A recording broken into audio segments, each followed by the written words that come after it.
Likability. In his training Trick of the Mind, psychological illusionist Darren Brown bemoans the existence of books like How to Make Friends and Influence People. His belief is that it is incredibly simple to do both. Just be a genuinely nice and likable person. Do nice things for people and they will like you. There is no magic formula to this. Of course, there is some merit to learning what makes a person tick, but in many ways, Darren is right. And having met him briefly in person as a fan, I can also happily report that he really does practice what he preaches. He's a very nice man indeed. And this is something that we have overthought and lost along the way. I mentioned in the section on picking people up in bars that you would be more successful if you make yourself appear fun and likable by chatting to people's friends. This just makes you seem fun. It makes you seem less interested in just one thing, and it makes you appear considerate.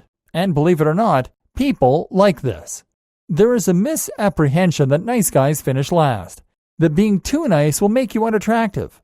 This, in fact, is not true at all. The problem is that most nice guys are also doting and actually coming from the wrong place. Let's consider for a moment the stereotypically hot girlfriend's best friend. He is in love with her, so he treats her right. He buys her flowers. He calls her beautiful, and he's her shoulder to cry on. Meanwhile, she continues to date jerks who screw her around. So, does being nice really have any merit? The key to recognize is that it isn't being nice that's the problem. The problem is that these guys aren't really being nice at all. They're acting like the nice guy because they want something. By calling her beautiful, they communicate that she doesn't need to do anything to impress them because she's already done it.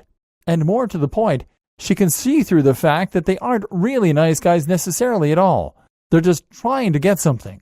The jerks are after the exact same thing. They just have the decency of being honest about it. So the problem isn't that the best friends are nice. It's that they lack confidence and charisma. Most women don't want to be treated mean. They want to be treated well. But they also want a guy who is confident, who is cool, and who is successful. Now imagine someone who is all those things and nice. The same goes for women trying to attract men. Men find confident women sexy, and especially if those women show them positive attention and are genuinely nice as well. The same goes in your career too.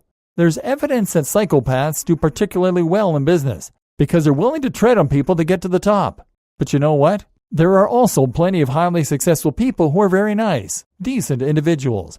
And in fact, this is a big advantage for them because at the end of the day, if someone is going to hire someone or if they are going to work with them in business, well then, they have to spend time around them.